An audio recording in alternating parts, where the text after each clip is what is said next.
TV 45 news కి స్వాగతం. Bulletin ముందుగా హెడ్లైన్స్ చూద్దాం. వైఎస్ఆర్సీపీ ప్రధాన కార్యదర్శి చెవిరెడ్డి భాస్కర్ రెడ్డి ప్రెస్ మీట్.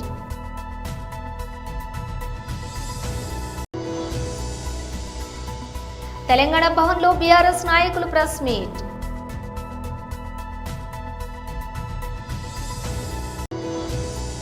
పదకొండు సంవత్సరాల మోడీ ప్రభుత్వాన్ని ప్రారంభించిన కేంద్ర మంత్రి శ్రీ ధర్మేంద్ర ప్రధాన్ విజయాలు మరియు పరిణామాలు. ఫ్లాట్ గా ముగిసిన భారత్ స్టాక్ మార్కెట్, ఐటీ షేర్లలో కొనుగోళ్ల సందడి. డీటెయిల్స్ చూస్తే వైఎస్ఆర్సీపీ ప్రధాన కార్యదర్శి చెవిరెడ్డి భాస్కర్ రెడ్డి ప్రెస్ మీట్ నిర్వహించారు. చూడాలనుకుంటున్నారు. అందుకోసం అనేక మంది అమాయకులను అనేక రోజులుగా తీసుకెళ్లి ఇబ్బంది పెడుతున్నారు. అందులో భాగంగా మొన్న గిరి అనే కానిస్టేబుల్ని తీసుకెళ్లి 5 రోజులు ఇబ్బంది పెట్టారు. ఆ తర్వాత వెంకటేశ్వర అనే అతన్ని వైపుని ఒక చిన్న బెడ్తో పాటు తీసుకెళ్లి 3 రోజులు ఇబ్బంది పెట్టారు. ఇప్పుడు బాలాజీతో పాటు మరికొంతమందిని తీసుకెళ్లి గత ఆదివారం నుంచి నానా ఇబ్బందులు పెడుతున్నారంట, నరకం చూపిస్తున్నారంట. కాళ్ళు చేతులు కట్టేసి వాళ్ళకి నరకమెట్టుందో చూపిస్తున్నారు. కారణం ఒకటే, వాళ్ళు అడిగేది ఒకటే, మీరు సంతకాలు పెట్టాలి, భాస్కర్ రెడ్డికి సంబంధం ఉంది, మీరు మేము చెప్పినటువంటి స్క్రిప్ట్ని వీడియో చేయాలి అని ఒక రహస్య ప్రదేశంలో పెట్టి, సిట్లో కూడా కాదు, గత 3 రోజులుగా ఆదివారం నుంచి ఈరోజు మంగళవారం ఒక రహస్య ప్రదేశంలో పెట్టి వాళ్ళకి నరకం చూపిస్తున్నారు. మీరు ఏం సాధించబోతారో అర్థం కావడం లేదు, మీరు ఏం సాధించాలనుకుంటున్నారో అర్థం కావడం లేదు. అరెస్టు చేయాలనుకుంటే అరెస్టు కావడానికి సిద్ధంగా ఉన్నామని చెప్పాం. మీరు శిక్షించాలనుకుంటే శిక్షలు ఎదుర్కోవడానికి, అన్యాయంగా మీరు ఏ శిక్ష విధించాలనుకున్నా దాన్ని ఎదుర్కోవడానికి సిద్ధంగా ఉన్నామని చెప్పాం. మీరు జైలుకి పంపాలనుకుంటే మీ చిట్టి కార్యాలయానికి వస్తాం, అరెస్టు చేసి జైలుకి పంపండి అని చెప్పాం. కానీ చిన్న చిన్న ప్రాణాలను చంపేయద్దు అంటున్నాం, చిన్న ప్రాణాలకు నరకం చూపించద్దు అంటున్నాం. చిన్న ప్రాణాలు జీవితం అంటే భయపెట్టేలా చేయొద్దు అంటున్నాం. మీకు తెలుసు, మీ మనస్సాక్షికి తెలుసు ఇందులో ఏ కేసు లేదు, ఏ తప్పు లేదు అని. తెలిసినా కూడా తప్పుడు కేసులు పెట్టడానికి, తప్పుడు సాక్ష్యాలు సృష్టించడానికి మీరు పడుతున్నటువంటి కష్టం, శ్రమ, తపన చూస్తుంటే నిజంగా కూడా అనిపిస్తుంది ఒక వ్యవస్థ ఈ స్థాయికి వెళ్ళిపోతుందా అని. ఓకే, మీరు ఈరోజు తప్పుడు కేసులు పెట్టి తప్పుడు సాక్ష్యాలు సృష్టించి శిక్ష విధిస్తారు, భరించడానికి సిద్ధంగా ఉన్నాం. ఏ తప్పు చేయకపోయినా ఈ ప్రభుత్వం విధించేటువంటి శిక్షలు భరించడానికి సిద్ధంగా ఉన్నాం. ఏ స్థాయి శిక్ష, ఎంత గట్టిగా మీరు ఆలోచిస్తే, ఎంత గట్టిగా మీరు శిక్షించాలనుకుంటే ఖచ్చితంగా చెప్తున్నా అంత గట్టిగా రివర్స్ వస్తుంది ఏదో ఒక రోజు.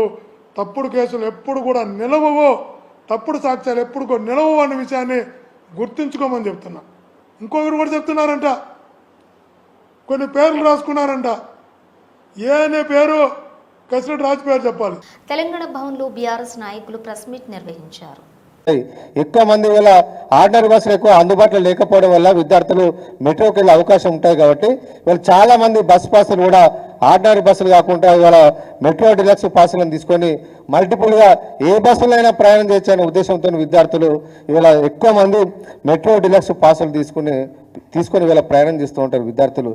ఎందుకంటే కెరీర్లో ఒక దిక్కు కాలేజీలో చదువుకోవడానికి, వేరే కోచింగ్లు పోవడానికి ఆర్టీసీ బస్సుల కోసం, ఆర్డినరీ బస్సుల కోసం ఎదురు చూస్తే మిగతా ఏమైనా నేర్చుకునే యాక్టివిటీస్ ఆగిపోతాయనే ఉద్దేశంతో డబ్బులు కొంత ఖర్చు అయినా మంచి అని చెప్పి విద్యార్థులు వీళ్ళు మెట్రో డిలక్స్ బస్సులు తీసుకొని హైదరాబాద్లో లక్షలాది మంది విద్యార్థులు హైదరాబాద్లో వీళ్ళ మెట్రో డిలక్స్ పాసులు తీసుకుంటారు.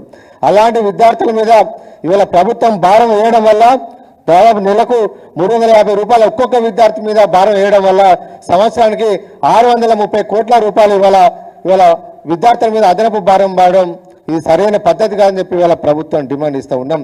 మీకు విద్యార్థుల మీద ప్రేమ ఉంటే వెంటనే తగ్గించాలని చెప్పి డిమాండ్ ఇస్తూ ఉన్నాం. ఎన్నికల ముందు మీరు చాలా హామీలు ఇచ్చారు. నిరుద్యోగులకు నెలకు 4,000 రూపాయల నిరుద్యోగ భృతి ఇస్తా అని చెప్పారు. ఇప్పటికి 18 నెలలు కాంగ్రెస్ ప్రభుత్వం ఏర్పడ్డా నిరుద్యోగ భృతి మీద ఒక ఆలోచన చేయలే, ఒక క్యాబినెట్లో కూడా డిస్కషన్ చేయలే. 10 పాస్ అయిన వాళ్ళకు 10,000 రూపాయలు నెలకు ఇస్తా అని చెప్పారు. ఇంతవరకు దాని మీద నిర్ణయం చేయలే. ఇంటర్మీడియట్ వాళ్ళకు 15,000, డిగ్రీ వాళ్ళకు 20,000, పీజీ చేసిన వాళ్ళకు 1,00,000 రూపాయలు ఇస్తా అని చెప్పారు. చదువుకున్న అమ్మాయిలకు స్కూటీలు ఇస్తా అని చెప్పారు. ఏ దాని మీద ప్రభుత్వం విద్యార్థుల ప్రయోజనం కోసం, విద్యార్థుల సంక్షేమం కోసం ఏ ఒక్క నిర్ణయం తీసుకొని ఈ ప్రభుత్వం ఇవాళ విద్యార్థుల మీద భారం వేసుడు మంచి పద్ధతి కాదని చెప్పి ఇవాళ ప్రభుత్వాన్ని ఇవాళ మేము ప్రశ్నిస్తూ ఉన్నాం. ఒక దిక్కు ఉచిత బస్సుల పేరు మీద మహిళలకు ఉచిత బస్సు అంటున్నారు. అదే కుటుంబాలకు వచ్చిన బడుగు బలైన వర్గాలు, పేదవాళ్ళు, మధ్యతరగతి కుటుంబాల మీద ఇవాళ భారం వేసే ప్రయత్నం చేస్తూ ఉన్నది. ఒక దిక్కు ఉచిత బస్సు అనుకుంటేనే ఇంట్లో ఒక పెద్దవాళ్ళకు, మహిళలకు ఉచిత బస్సు అంటేనే వాళ్ళ పిల్లల మీద ఇవాళ అదనంగా 350 రూపాయలు నెలకు, సంవత్సరానికి దాదాపు ఒక 3,600 రూపాయలు ఒక్కొక్క విద్యార్థి మీద ఇవాళ భారం వేయడానికి ప్రభుత్వం జీవో నంబర్ 24 తీయడాన్ని మేము పూర్తిగా ఖండిస్తూ వెంటనే ప్రభుత్వం పెంచిన బస్ ఛార్జీలను తగ్గించాలని చెప్పి ఈ ప్రభుత్వాన్ని డిమాండ్ చేస్తూ ఉన్నాం. ప్రభుత్వం కనుక దిగి రాకపోతే ఖచ్చితంగా మా నిరసన కార్యక్రమాలు ఉంటాయి. బీఆర్ఎస్ నుంచి ఈ ప్రభుత్వానికి బుద్ధి చెప్పే విధంగా మా పోరాటాలు ఉంటాయని చెప్పి ఈ సందర్భంగా మేము విజ్ఞప్తి చేస్తూ ఉన్నాం. ఒక దిక్కు రాష్ట్ర ఆదాయం కోసం విశ్వవిద్యాలయాల భూములు అమ్ముతారు, హెచ్ఈ భూములు అమ్మడానికి అది చేస్తారు, అదేవిధంగా హౌసింగ్ బోర్డు భూములు అమ్ముతారు, అదేవిధంగా మద్యం ఛార్జీలు వేస్తారు, అన్ని రకాల ఛార్జీలు వేస్తారు. కానీ విద్యార్థుల మీద కూడా ఇవాళ ఛార్జీలు పెంచి ఇవాళ ప్రభుత్వాన్ని నడుపుతారా అని చెప్పి ఇవాళ మేము ప్రశ్నిస్తూ ఉన్నాం. ఇలాంటి ఆదాయం పరిపాలన చేత కాకపోతే చేతులెత్తేయండి, మాతో కాదని చెప్పండి తప్ప ఈ రకంగా విద్యార్థుల మీద భారం వేయడాన్ని మేము తీవ్రంగా ఖండిస్తూ ఉన్నాం. కాంగ్రెస్ 11 సంవత్సరాల మోడీ ప్రభుత్వాన్ని ప్రారంభించిన కేంద్ర మంత్రి శ్రీ ధర్మేంద్ర ప్రధాన్ విజయాలు మరియు పరిణామాలు. Good afternoon. I beg apology. I cannot speak Telugu, but I know little bit of Telugu. Cheppandi garu. This is my limited knowledge of Telugu. It's a very classical, old and very cultured language. Being a Odia person, lot of Telugu speaking people are there in my state also. I represent a constituency where sizable Telugu population is also there. So I understand the Telugu sentiment, Telugu culture and Telugu spirit. Friends, today with my senior colleagues of Telangana, we all are here to put forth our progress report, our performance card in front of country. Yesterday, Honorable National President Sri Jagat Prakash Nadda Sahab put forth the national perspective at Delhi. Subsequently today, we all are here in front of you to report you back what did you do in last 11 years. Just now we have released a booklet of 11 years performance. The title, the template of the booklet itself, Journeying from Vikasit Bharat in Amrit Kal. Lakshya, aim is Vikasit Bharat, or we all are in Amrit Kal. And since last 11 years, through seva, through service, through good governance, Sushasan, and a welfare government, through Kalyankari Vyavastha, we have a philosophy of governance. Ours is I don't want to get into the statistics of the last 11 years, because you all are by this time writing lot of contrast statistics, at least of 4 to 14 and 14 to 25, 10 to 10 years, and plus this year is 11th year. All statistics are there. Our Telangana unit has always a small note. Hope they will circulate this note to you also. And this booklet is itself a statement of pan-Indian performance of our service governance. Friends, I would like to దేశీయ stock మార్కెట్లు మంగళవారం ఫ్లాట్గా ముగిశాయి. రోజంతా ఒడిదుడుకులకు లోనైన సూచీలు చివరికి మిశ్రమంగా స్థిరపడ్డాయి.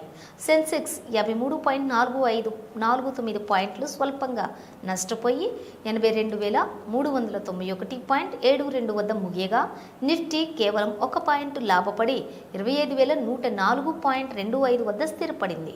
ట్రేడింగ్ సెషన్లోని ఐటీ షేర్లలో కొనుగోలు సందడి కనిపించింది.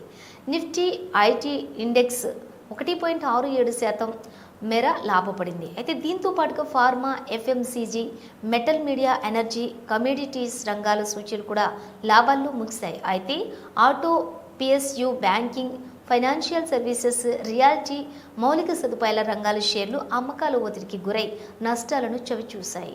సెన్సెక్స్ బ్యాక్లోని tech Mahindra, Tata motors, Infosys, HCL tech, UltraTech cement, TCS, ITC, Axis bank, Nestle, Adani ports షేర్లు ప్రధానంగా లాభపడిన వాటిలో ఉన్నాయి. అయితే మరోవైపు Maruti Suzuki, Asian paints, Bajaj finance, Tata steel, Bajaj Finserv, ICICI bank, Reliance industries షేర్లు నష్టపోయిన వాటిలో ముందున్నాయి. విశ్లేషకుల అంచనా ప్రకారం నిఫ్టీ గత కొంతకాలంగా కొనసాగుతున్నప్పటికీ కన్సాలిడేషన్ జోన్ పైన స్థిరంగా కొనసాగుతోందని, ఇది మార్కెట్ అప్ట్రేడ్ కొనసాగింపునకు సంకేతమని తెలుస్తోంది. నిఫ్టీ 24,850 కీలక మద్దతుకు స్థాయికి పైన ఉన్నంత కాలం కూడా ఈ సానుకూల ధోరణి కొనసాగే అవకాశం ఉంటుంది. స్వల్పకాలంలోనే నిఫ్టీ 25,350 స్థాయికి చేరుకోవచ్చు. ఒకవేళ ఈ స్థాయిని నిలకడగా దాటితే మరింత ర్యాలీకి అవకాశం ఉంది అని ఎల్కేపీ సెక్యూరిటీస్కు చెందినటువంటి రూపక్ దే తెలిపారు. నా వీడియో మార్ఫింగ్ చేశారు. నాపై పెరుగుతున్న ప్రజాదరణ తట్టుకోలేక ప్రతిపక్షాలు చేసిన కుట్ర ఇది. తనపై వచ్చిన అవినీతి ఆరోపణల పట్ల స్పందించిన తుంగతుర్తి కాంగ్రెస్ ఎమ్మెల్యే మందుల సామ్యూల్, ఒక దళితుడు ఎమ్మెల్యేగా ఉండటం ఇష్టం లేకని నాపైన కుట్రలు చేస్తూ ఉన్నారు. నా ఇంట్లో తిని నాకే విషయం పెట్టి వెళ్లారు. తీన్మార్ మల్లన్న నాకు ఫోన్ చేసి నీ వీడియోలు ఇంకా ఉన్నాయని నన్ను బెదిరిస్తున్నాడు. అన్ని వీడియోలు మడిచి ఎక్కడైనా పెట్టుకోమని చెప్పినా నన్ను బ్లాక్మెయిల్ చేసి డబ్బులు వసూలు చేయడానికి తీన్మార్ మల్లన్న మనుషులు చేసిన కుట్రలో భాగంగా నా మాటలు వక్రీకరించి వీడియో తీశారు. ఇంకోసారి బ్లాక్మెయిల్ చేయాలని చూస్తే తొక్కుతా. తుంగతుర్తి కాంగ్రెస్ ఎమ్మెల్యే మందుల సామ్యూల్. ఈ వైన్ షాపులను కూడా రావడం జరిగింది. ఇప్పుడు తెలుసు నాకు, ఎందుకంటే నా పక్కన కూర్చొని నా ఇంట్లో వీడియో తీశారు కాబట్టి. అయితే నేను వాళ్ళతో మాట్లాడే సందర్భంలో మరి ఎవరు తీసుండో నాకు తెలియదు. నేను వాళ్ళు వస్తే నా ఇంట్లో వాళ్లకు ఛాయ్ ఇచ్చి, మంచినీళ్ళు ఇచ్చి, మర్యాద చేసి నా దగ్గర కూర్చొని పెట్టుకున్నాను. ఏ ఎమ్మెల్యే కూడా కూర్చొని పెట్టుకోడు. నా దగ్గర కూర్చొని పెట్టుకుంటే నేను ఛాయ్ ఇస్తే నా ఛాయల్ని ఇసం పోసిరు, వాళ్ళే ఛాయ్ ఆగిపోయారు. ఇది తీన్మార్ మాలిగాడు చేసిన లెక్క. ఇది వాని మనసులు ఇవాళ ఒక మందుల సామ్యూల్ అంటోడు నికారసన ఉద్యమకారుణ్ణి ఇవాళ తుంగతుర్తి ప్రజలు నన్ను దీవించి ఈ విధంగా గెలిపించారు. నన్ను డ్యామేజ్ చేయడానికి, నా మీద బ్లాక్మెయిల్ చేసి, నాతో డబ్బు తీసుకోవడానికి టీఆర్ఎస్ తో కుమ్మక్కై నేను లిక్కర్ దందా చేసినా, లేక మూల దందా చేసినా, ఏం దందా చేస్తా? నేను నా దందంతా ప్రజలతోనే, నా జీవితం ప్రజలతోనే బతికినాను నేను. అందుకోసమని నా తాడు డబ్బు లేని నాడు జనము మొన్న ఎన్నికలలో నాకు సందాలు ఇచ్చి గెలిపించుకున్న ప్రజలు. అటువంటి చిల్లర దందాలు నేను చేయను. కానీ చిల్లరేషాలేసి ఇవాళ ఎవడైతే నా మీద వీడియో తీసుండో వాడు పోయి ఇవాళ ఆ తీర్మానం మలయ స్టూడియోలో కూర్చుంటాడు. మరి అతను చేపించినాడు అనుకోవాలా, ఎవరు చేపించినాడు అనుకోవాలా? నేను అందుకోసం దీన్ని చట్టపరంగా ఇవాళ ఒక దళితుడు, ఒక మాదిగ వ్యక్తి రాష్ట్ర ప్రభుత్వంలో ఉండడం ఇష్టం లేదా? బీసీలు అంటారు, ఎస్సీలు అంటారు, ఎస్టీలు అంటారు, సామాజిక న్యాయం. ఎక్కడ పోయినా సామాజిక న్యాయం ఇదేనా? బ్లాక్ మెయిల్ రాజకీయాలా? సామాజిక న్యాయం ఇదేనా? ఇది కాదు కదా. సమాజం ఏమనుకోవాలి? దమ్ముంటే తుంగతుర్తి గడ్డ మీదకి రా, తుంగతుర్తి గడ్డ మీదకి వచ్చి ఇవాళ నేను చేసింది నాకు చెప్పాలి.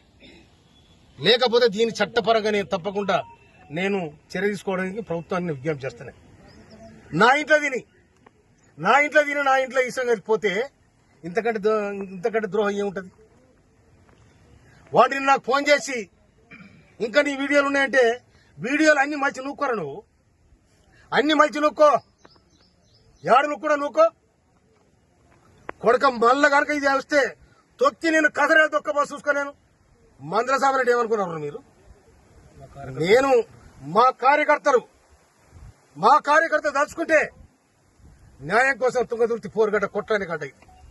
కానీ మేము మమ్మల్ని బ్లాక్మెయిల్ చేసి మమ్మల్ని చీటింగ్ చేసి నా ఇంటికి వచ్చి నా దగ్గర తిని నాకు వీడియో తీపిస్తారా మీరు? నేను ఇవాళ సమాజంలో హనుమంతునిపాడు మండలం హాజీపురం గ్రామ పరిధిలోని జాతీయ గ్రామీణ ఉపాధి హామీ చట్టంలో గత 9 వారాలుగా పనిచేస్తున్న ఉపాధి కార్మికులు అద్దాకలితో పనులు చేస్తున్నారని, వెంటనే బిల్లులు చెల్లించాలని ఆంధ్రప్రదేశ్ వ్యవసాయ కార్మిక సంఘం ఆధ్వర్యంలో పని ప్రదేశంలో ధర్నా నిర్వహించారు. ఈ ధర్నా కార్యక్రమంలో సంఘం జిల్లా ఉపాధ్యక్షులు బడుగు వెంకటేశ్వర్లు పాల్గొని ప్రసంగించారు. వీరు మాట్లాడుతూ ఉపాధి హామీ చట్టంలో నిబంధనలను ప్రభుత్వమే తుంగలో తొక్కుతుందని ఆరోపించారు. పనిచేసిన ప్రతి కూలీకి వారంలో చివరి రోజు బిల్లు ఇవ్వాలని చట్టం చెబుతూ ఉంటే గత 3 నెలలుగా కూలీలతోటి పని చేయించుకుంటూ బిల్లులు చెల్లించకపోవడం అత్యంత దారుణమైన ఘటనగా వర్ణించారు. కూలీలకు పని ఇచ్చి చేసిన పనికి డబ్బులు ఇవ్వకపోతే ఏం తిని బ్రతకాలని ప్రశ్నించారు. గాలి వెలుతురుతూ కడుపు నింపే పథకం ఏదైనా ఉందా? కేంద్రం ఆలోచిస్తుందని వ్యంగ్యంగా ప్రశ్నించారు. ప్రతి జాబ్ కార్డు ఉండే వ్యక్తికి 200 రోజులు పని ఇవ్వాలని అడుగుతున్నాం. ఎందుకు? ఒక కుటుంబంలో 4 ఉంటే 4 రోజులు చేస్తే పని అయిపోద్ది, ఉపాధి పని. తర్వాత పని ఏంటి? వ్యవసాయ పనులు పూర్తిగా దివాళీ తీసినాయి. దాదాపు 7 ఉన్న వాళ్ళంతా ఎక్కువ శాతం వ్యవసాయం, రైతు వారి బతికేటువంటి వాళ్ళు. ఈరోజు వ్యవసాయ రైతులే ఉపాధి పనికి వస్తున్నారు. మండల పరిస్థితి అట్లుంది. పశ్చిమ ప్రకాశం అంతా కూడా వెలుగొండ ప్రాజెక్టు వచ్చేదాకా రైతులు కూడా కూలీలుగా బతకాల్సిన పరిస్థితి. వెలుగొండ ప్రాజెక్టు వస్తే కాస్త మనకు ఏదైనా కాస్త వెసులుబాటు వస్తుంది. అందుకని ఈ కూలీ పెంచి పని దినాలు పెంచే దానికోసం ఒక పోరాటం చేస్తున్నాం. రెండోది, ఈ పాటికే దాదాపు 6, 7, 9 వారాల దాకా బిల్లులు రావాలి. మార్చి తర్వాత ఎవరికి బిల్లు వేసిన పరిస్థితి లేదు. మార్చికి ముందు బిల్లు వేశారు. మార్చి బడ్జెట్ సమావేశాల్లో ఉపాధి హామీ పథకానికి కేంద్ర ప్రభుత్వం ప్రకటించింది 86,000 కోట్లు. గత సంవత్సరం 1,20,000 కోట్లు. అంతకుముందు కరోనా పీరియడ్లో 2,90,000 కోట్లు కేటాయించారు. క్రమేణా తగ్గించుకుంటూ వస్తున్నారు. ఒక పక్కేమో కూలి రేట్లు పెంచాలంటున్నాం, పని దినాలు పెంచాలంటున్నాం, పనికొచ్చే సంఖ్య కూడా పెరుగుతూ ఉంది.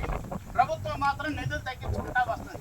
నిధులు తగ్గించుకుంటూ వస్తే వ్యవసాయ కూలీలు, ఉపాధి కూలీలకు సరైనటువంటి పని దినాలు చూపించలేరు, డబ్బులు పడవు. అందుకని దీన్ని 2 లక్షల కోట్ల రూపాయలకు సెంట్రల్ గవర్నమెంట్ ఉపాధికి నిధులు కేటాయించాలనేది ప్రధానమైన డిమాండ్. ఈ డిమాండ్లో ఇక్కడ ఉన్నటువంటి ఏపీఓ కానీ, రాష్ట్ర ప్రభుత్వం కానీ, లేకపోతే మీ ఫీల్డ్ అసిస్టెంట్లు కానీ కేంద్రం ఇస్తే, ప్రభుత్వం గ్రాంట్ ఇస్తే వీళ్ళు పని చేయించేటువంటి పరిస్థితి తప్ప ఇక్కడ వీళ్ళు చేయగలిగేది ఏం లేదు.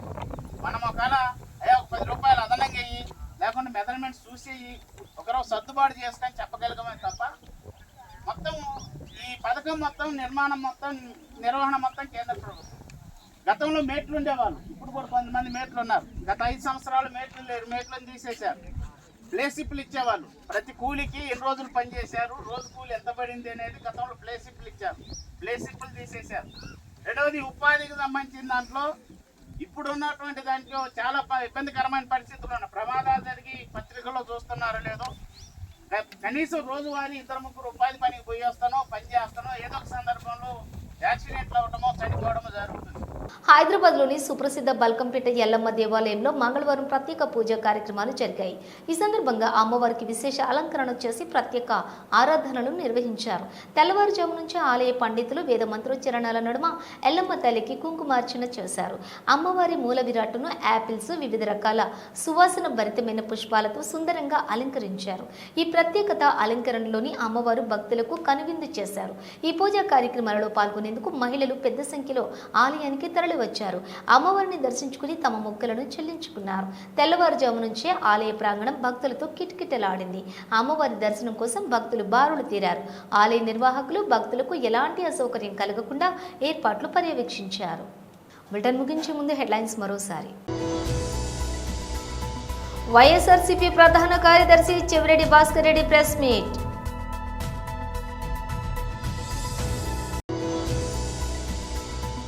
తెలంగాణ భవన్లో బీఆర్ఎస్ నాయకులు ప్రెస్ మీట్.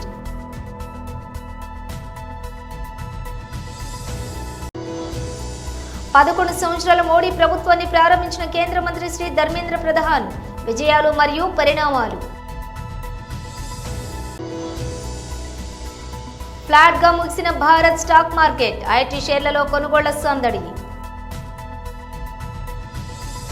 ఇవి బులెటిన్ విశేషాలు. మరో బులెటిన్తో మళ్ళీ కలుద్దాం.